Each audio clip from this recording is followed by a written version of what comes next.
नमस्कार।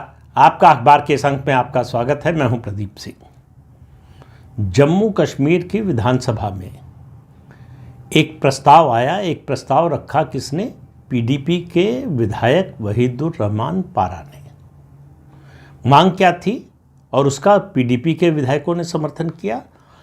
ये खबर तो नहीं है कि नेशनल कॉन्फ्रेंस के विधायकों ने समर्थन किया, लेकिन विरोध नहीं किया, ये पक्का है। विरोध सिर्फ भारतीय जनता पार्टी के विधायकों ने किया। और भाजपा के नेता और प्रतिपक्ष के नेता कहा कि जिनके बारे में ये मांग हो रही है वो दरअसल देशद्रोही है। तो पहले तो मांग क्या है ये समझ लें। मांग ये है कि 13 जुलाई को फिर से सरकारी छुट्टी की घोषणा की जाए। 13 जुलाई को सरकारी छुट्टी शेख अब्दुल्ला, जब पहले प्रधानमंत्री नाम होता था मुख्यमंत्री का, प्रधानमंत्री बने तब से है। 20 जुलाई 2019 को भारत सरकार ने इस छुट्टी को ख़त्म कर दिया। अब इस छुट्टी के साथ साथ एक मांग और हुई है कि इस तारीख को शहीद दिवस के रूप में मनाया जाए। तो दूसरा सवाल है कि ये शहीद कौन है? कौन लोग हैं जो शहीद हुए? किस लिए शहीद हुए? किसके लिए शहीद हुए? तो ज़रा 13 जुलाई का रहस्य समझने की कोशिश कीजिए। आपको समझ में आएगा कि इस देश में हिंदुओं के साथ क्या क्या हुआ, क्या क्या बर्दाश्त किया है हिंदुओं ने। ये घटना है 13 जुलाई 1931 की।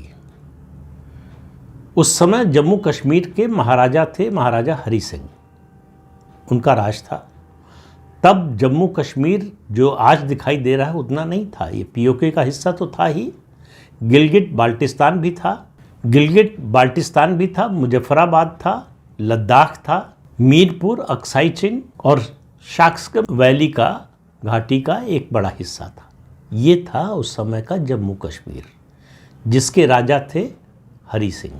और जम्मू कश्मीर एक समय अफगानियों के कब्जे में आ गया था। उनके कब्जे से छुड़ाया था महाराजा रणजीत सिंह ने। देश का एकमात्र ऐसा इलाका था जो मुस्लिम बहुल इलाका था, लेकिन वहाँ का राजा हिंदू था।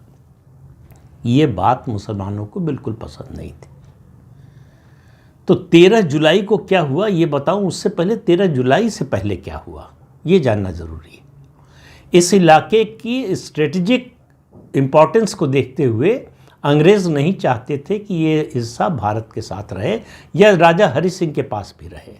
बंटवारा तो 1947 में हुआ, लेकिन बहुत पहले से उन्होंने योजना बना ली। अंग्रेज़ इसके लिए योजना बना रहे थे और पेशावर से अब्दुल कादिर, अहमदिया मुसलमान, उसको लेकर आए कुक के रूप में। और उसके अलावा अलीगढ़ मुस्लिम यूनिवर्सिटी से शेख अब्दुल्ला को लेकर आए, क्योंकि उनको लगा कि शेख अब्दुल्ला राजनीति में आने के इच्छुक हैं। उनकी महत्वाकांक्षा एक पॉलिटिशियन बनने की है। इन दो लोगों को लाया गया। दरअसल योजना क्या थी? योजना थी महाराजा हरि सिंह के खिलाफ विद्रोह करने की, क्योंकि वो हिंदू राजा थे। इसी समय कश्मीर में हिंदुओं के खिलाफ पहला नरसंहार हुआ। सैकड़ों लोग मार दिए गए, जिंदा जला दिए गए, नदी में फेंक दिए गए, महिलाओं के साथ बलात्कार हुआ। कश्मीर के खानकाह मोहल्ले में एक जनसभा का आयोजन हुआ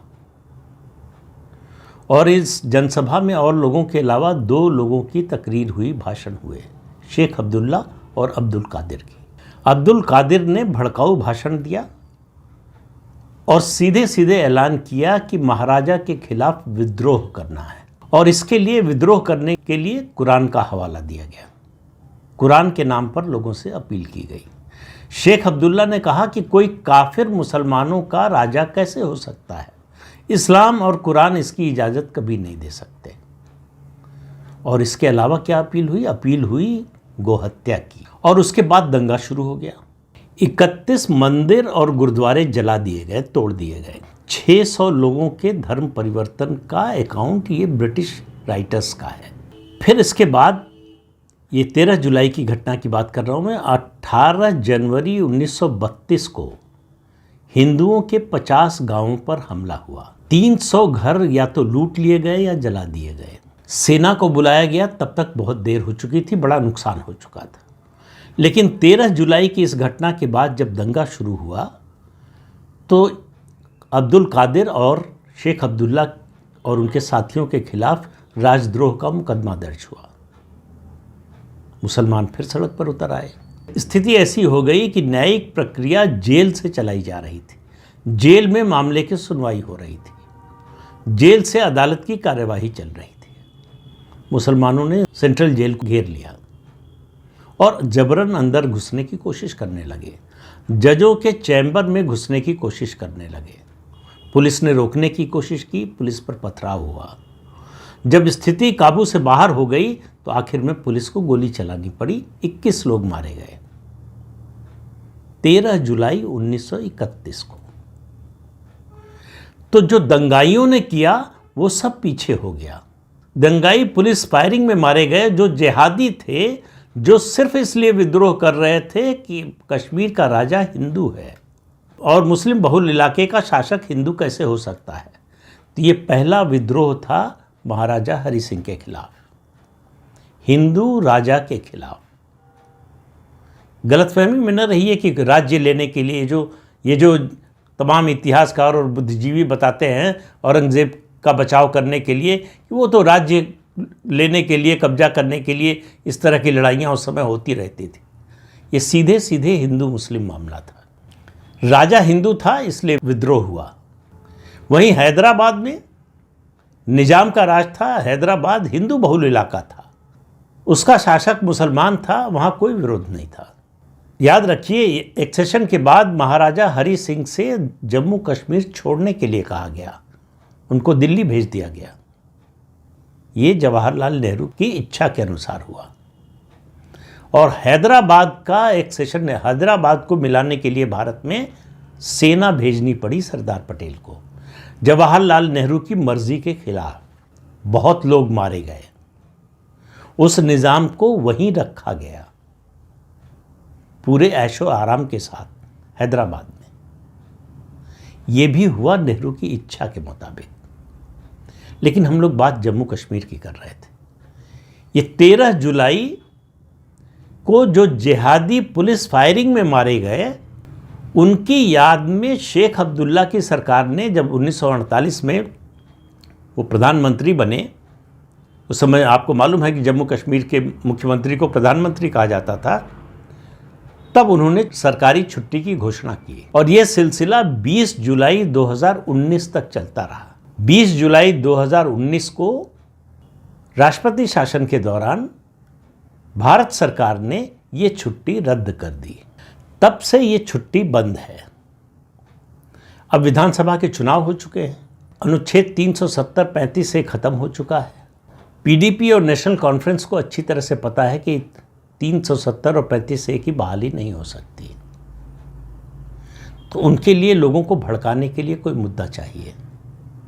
तो अब ये कह रहे हैं कि ये जो जिहादी, ये जो राष्ट्रद्रोही पुलिस फायरिंग में मारे गए, इनको शहीद का दर्जा दीजिए। उमर अब्दुल्ला बहुत बढ़ चढ़ कर बोलते हैं, उनको बताना चाहिए कि वो इन लोगों को शहीद मानते हैं या नहीं। मानते ही होंगे, क्योंकि वो जब मुख्यमंत्री थे तब भी 13 जुलाई को सरकारी अवकाश होता था। तो इस देश में इस तरह से राज चला है कि देशद्रोहियों की याद में सरकारी छुट्टी, और हिम्मत देखिए, अब मांग कर रहे हैं कि इसको शहीद दिवस के रूप में मनाया जाए, शहीद दिवस घोषित किया जाए। और इसके बाद उमर अब्दुल्ला, पीडीपी और उनके साथी अगर जम्मू कश्मीर को पूर्ण राज्य का दर्जा बहाल करने की मांग करते हैं, तो आप समझिए कि उनकी मांग को मानना कितना खतरनाक होगा। अभी यूनियन टेरिटरी है जम्मू कश्मीर, तब ये हाल है। और विदेश मंत्री जयशंकर ने जो पीओके के बारे में लंदन में कहा, उस पर आप उमर अब्दुल्ला का बयान आपने सुना होगा कि किसने रोका है। अरे आपके रोकने से रुक जाएंगे क्या? अनुच्छेद 370 और 35 से हटाने से पहले आपसे पूछा था क्या? आपकी कोई हैसियत है रोकने की क्या? दरअसल ये फ्रस्ट्रेशन है, और ये उमर अब्दुल्ला का फ्रस्ट्रेशन दरअसल अरविंद केजरीवाल के फ्रस्ट्रेशन से भी बड़ा है। 10 साल तक केजरीवाल को फ्रस्ट्रेशन रहा कि दिल्ली पूर्ण राज्य नहीं है, उनके पास पुलिस नहीं है। लेकिन उमर अब्दुल्ला ने तो पूर्ण राज्य का ऐश्वर्य भोगा है, 3 पीढ़ियों से उनका परिवार सत्ता में है, तो वो तो मानकर चलते हैं कि जम्मू कश्मीर उनकी रियासत है, पुश्तैनी हक है उनका, और उन्होंने पूर्ण राज्य के दर्जे वाली सरकार की ताकत क्या होती है ये देखा है। अब जम्मू कश्मीर की जो यूनियन टेरिटरी की हैसियत है वो दिल्ली के यूनियन टेरिटरी से भी कम है। उनके पास भी अब पुलिस नहीं है। पुलिस का डीजीपी रोज सुबह अब मुख्यमंत्री को सलाम करने नहीं जाता, वो एलजी हाउस जाता है। फ्रस्ट्रेशन वो है।